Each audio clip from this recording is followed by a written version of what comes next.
What's going on, everybody? Welcome to Brutal Planet Comics. I'm your host, Dre the Brute Daniels, and we're about to jump into episode 5 of Obi-Wan. Yes, indeed. Yes, indeed. This one was a doozy to get through, and as usual, I'm keeping the same formats. I'm giving the good bits and up, and the bad bits are down.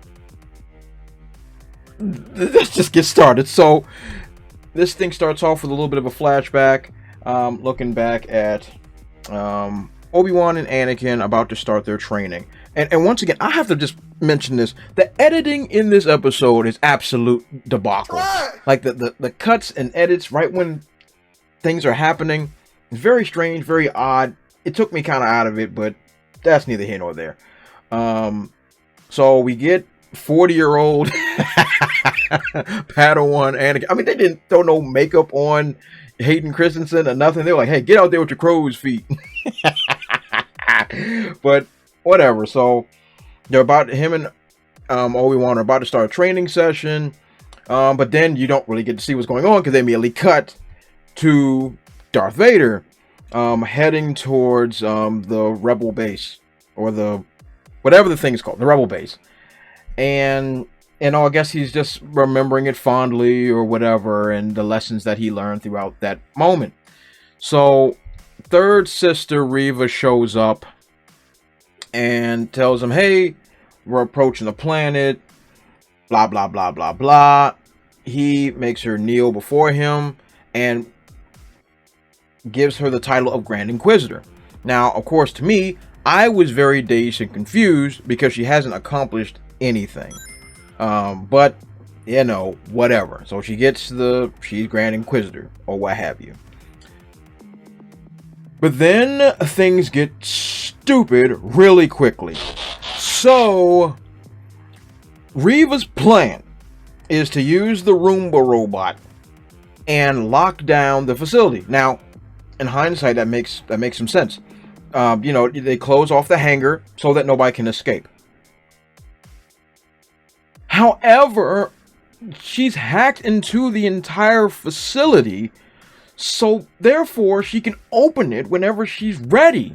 So she takes these ships and she comes down, and not to mention there's no bombing run or anything, forget all that noise. She's coming down, and my brain was telling me, oh, right when she comes down, she's going to open it back up and it's going to land right into there. No! She doesn't open it. She just opened the hangar. She goes around the other end and lands at the front door. I'm just like, bro, our villains are stupid. You have control of the base. You can do anything. You can, whatever. Anyway, this whole intro, the setup, you already see that the villains don't know what they're doing. You know it's gonna get ugly, so it's got to get it down off the jump because it just doesn't make any sense. But that's a recurring theme. Let's move forward. So the base is locked down, and Obi-Wan and Tala and fake Jedi are like, oh snap. That's right, he's here for some reason. Whatever. He's wanted by the Empire for some reason. But even though he's not a Jedi. Whatever. So they're like, okay, the place has been locked down.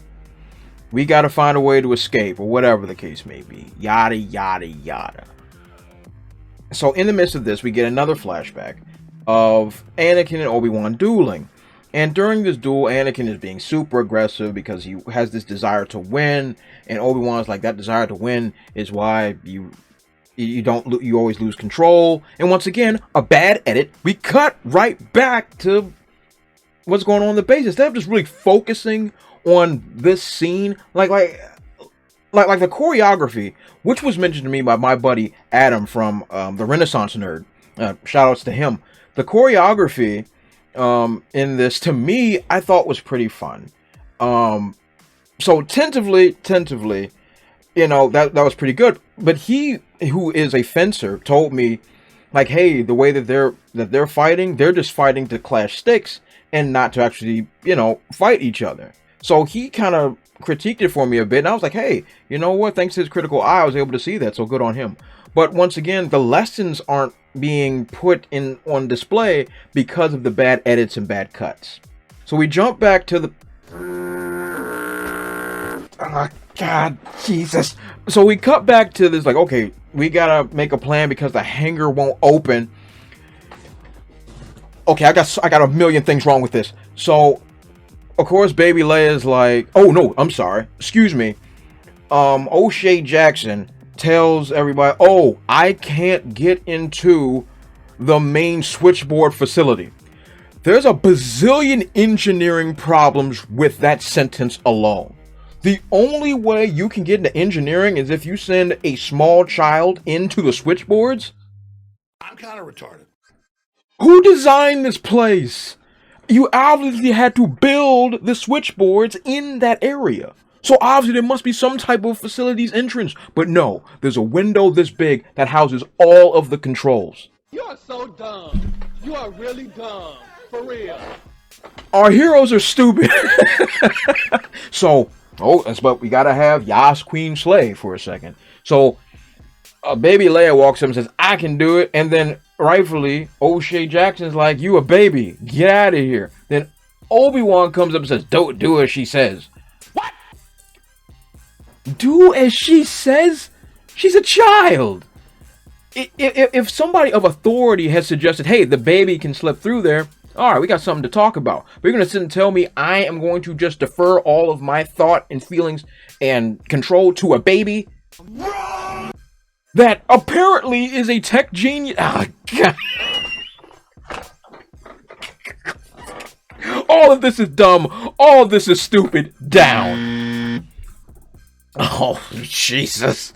Speaking of stupid, like I mentioned earlier, Reva lands at the front door of the facility that she has complete control of. Oh my God. And of course, by this time, they've bolted it or whatever the case may be. So they got turbo lasers blasting the door, just nuking it every time, not making any damage.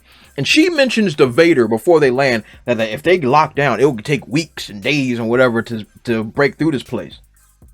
To break through this place that you have complete control of. I'm kind of retarded. Anyway, Obi-Wan goes to talk to her, and we have the most contrived, nonsensical story I have ever heard. So they talk in between these blast doors that apparently is impenetrable, but their little whispering voices can pass through it somehow.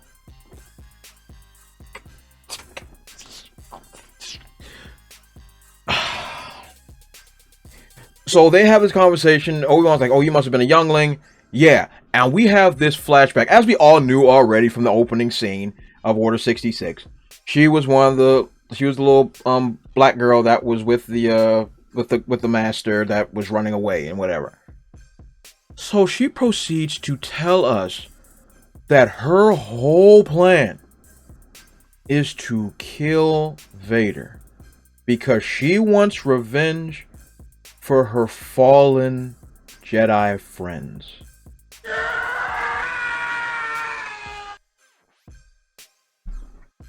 What are you, stupid? So let me get this straight. So we're supposed to believe that you've been capturing, murdering, and torturing innocent people and children and other fellow Jedi. You've been hunting them down and doing all unspeakable horrors to them to avenge fallen Jedi.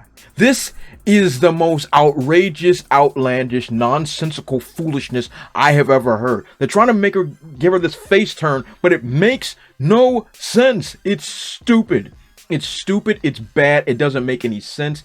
And once again, it makes our heroes and our villains look stupid. This is dumb. So dumb. This is so dumb. I'm like, yo, so you tortured man so you can get close to Vader? You already got the dude on speed dial. I can't. Stupid. This is stupid crap. Down.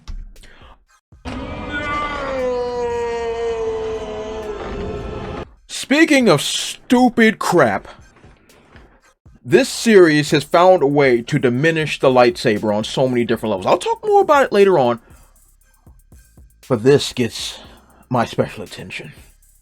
I am supposed to believe that this child, no more than 8 years old, comes face to face with Anakin, gets run through the chest. Not only does she not die, but she has no lingering effects. Nothing. This is a child. A child that has been run through by a lightsaber. Not only, this baby should be dead. There's no question. There's no doubt. This is just plot armor. This is strictly plot armor. Or, my other theory. Everybody in this series has a health bar that we just can't see. Yeah, that makes sense. It is outrageous. It is ridiculous. It's beyond disbelief. The answer is down. I could not have been more... I can fix this scene for you. I can fix this scene. Just say that, hey, when Anakin was running in there slashing people up, she ran and hid somewhere or went into a ventilation shaft and then saw her friends be killed. Not her taking a stab and then just brush it off, baby. It's unbelievable. Moving on. Speaking of unbelievable, I forgot one thing. Oh my lord. Oh my crispy Christ. Remember the blast door we were talking about earlier that cannot be penetrated and the troops were blasting it? Reva just walked away with a lightsaber and just opened it.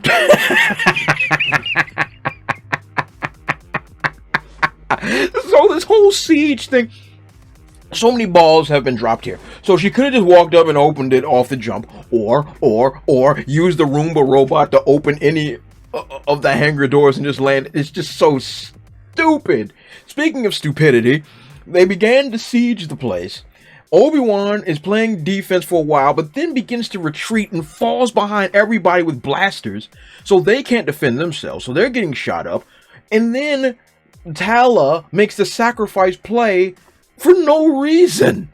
She just got behind the blast door, or allow Obi-Wan to be heroic and defend everybody in order to close the door. But we can't have that. It's nonsense. It's ridiculous. But then it gets even more dumb. So after Tala sacrifice, and baby Leia is still fiddling around because she's a tech genius, Obi-Wan's like, I'm gonna go surrender myself. I'm kind of retarded. What? Then why'd you let her die, bro? Oh, God. Oh, God. So after she blows herself to Kingdom Come, Obi-Wan just walks back through there and gives his lightsaber, his gun, and his communicator to a fake Jedi dude, who of course drops. God, this show's so incompetent. And he goes out there and surrenders himself and tells Reva, hey, we can work together and beat Vader.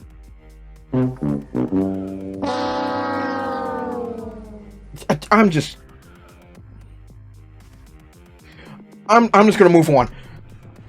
So Reva calls Vader like, yo, I got Obi-Wan. Vader's on his way down.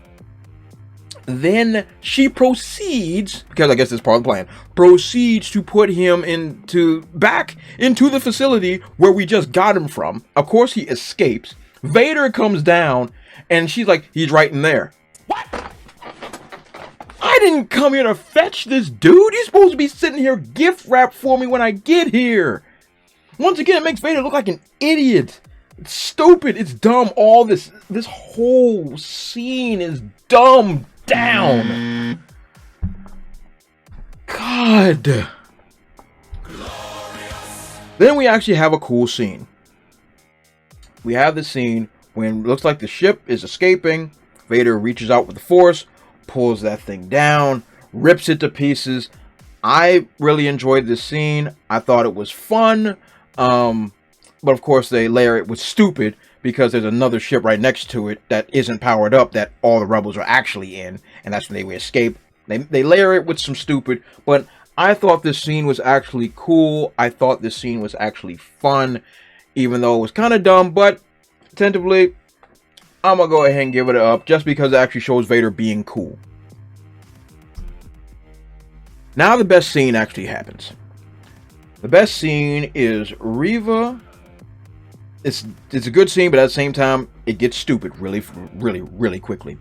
So Reva goes to try to kill Vader because that's her plan. And Obi-Wan. Well, first of all, Obi-Wan tricks this broad and thinks he's going to help and rolled out very Jedi-like. So Vader acknowledges, like, yo, Obi-Wan was wise to use you against me. And he proceeds to lay this whooping down on this girl without even drawing his own blade. But I'm pretty sure there's reasons behind that. You know, can't have white man attacking black people. All right, whatever. And so, but also it shows his mastery of the Force. Like, he's just blocking her lightsaber with the Force and everything. And he's just putting the brakes to this girl, man. And I'm like, yo, this scene is cool. She's getting wailed on. It was very satisfying to see her just get her comeuppance because of how much disdain I have for this character, because I don't like this character at all. But whatever. This is a really cool scene. It gets an up. Then it gets dumb. So Vader gets his blade, takes her blades from her, runs her through in the exact same spot before.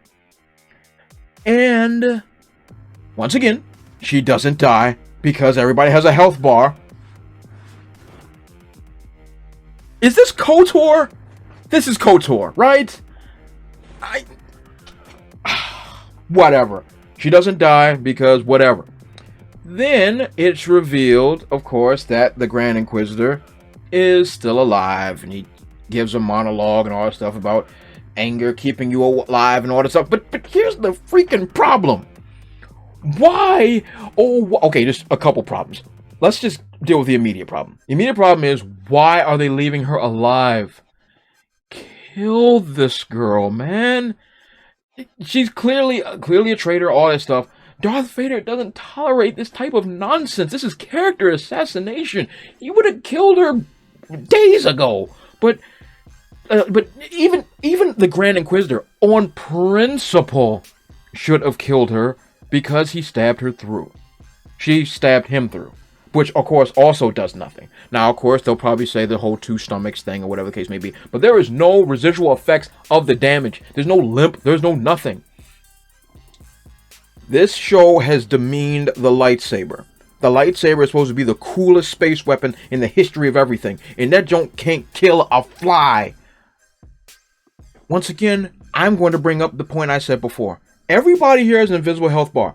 If we look back throughout this show, it takes like 5 hits for Obi-Wan to take down a stormtrooper. Everybody in this show has been run through with a lightsaber at least once and just kind of shakes it off. Obi-Wan got burned and whatever, got in the back of the tank for 20 minutes, and he was back to normal. I'm convinced that this is a video game. I'm convinced of it. Like the back to tank, or back to energy. If you played KOTOR, Knights of the Old Republic, you use back to just heal your health bar up. I'm convinced that everyone here has a health bar that just we just can't see it. We just can't see the health bar, and it's ridiculous. It's shameful. It's a nightmare. It's a debacle. The answer is down. Golly. Oh, and of course, this makes Darth Vader look like the dumbest character in this show. So off jump. So in between episodes 2 and 3, he knows that Reva has betrayed everybody by stabbing the Inquisitor, and yet he still refuses to kill her. He still refused to snap her neck early. All this stuff that Darth Vader will not tolerate. He has tolerated for this girl. I don't understand why. Kill her. She's done nothing but make a mess of things. She needs to go. Speaking of needing to go, of course, she's alive because lightsaber stabs don't do anything, as I've said already. And she finds the voice recording of Bail Organa. So I guess she's going to go to Tatooine and try to kidnap Luke or something, because I'm pretty sure she'll be healed by next episode because, you know, her health meter is still pretty high. All of this is stupid, stupid, stupid. Down. I hate this episode. I hate it. I hate this episode a lot. And I thought the previous episode I hated. This one I hate even more. Because you've demeaned Darth Vader, you've demeaned the lightsaber, you've demeaned lore, you've further diminished Obi-Wan. All of this was a complete and utter waste. I really did not like this episode. Yes, I liked Vader actually doing something really cool with the Force and actually mopping the floor up with Reva. And as far as seeing Anakin and Obi-Wan in their youth training, like seeing them both on screen together is nice and all, but it meant nothing because it didn't tie into anything. It's dumb. It's dumb. Overall, this episode gets a big old down.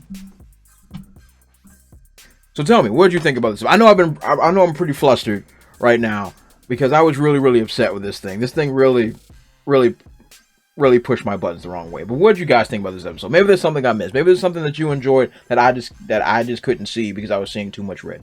Let me know in the comment section below. And don't forget to like, comment, subscribe, and share the video. And follow me on those dope social media platforms you see over there. You all have been awesome, and I'll catch you all next time. Also, if you want to support my channel, check out spinwiz.com or download the Spinwiz app and check out my comic series, Trouble. It was written with a lot of love, and it was definitely my favorite comic series to write. I've also written it in English and in Spanish, so whatever floats your boat, I got it for you.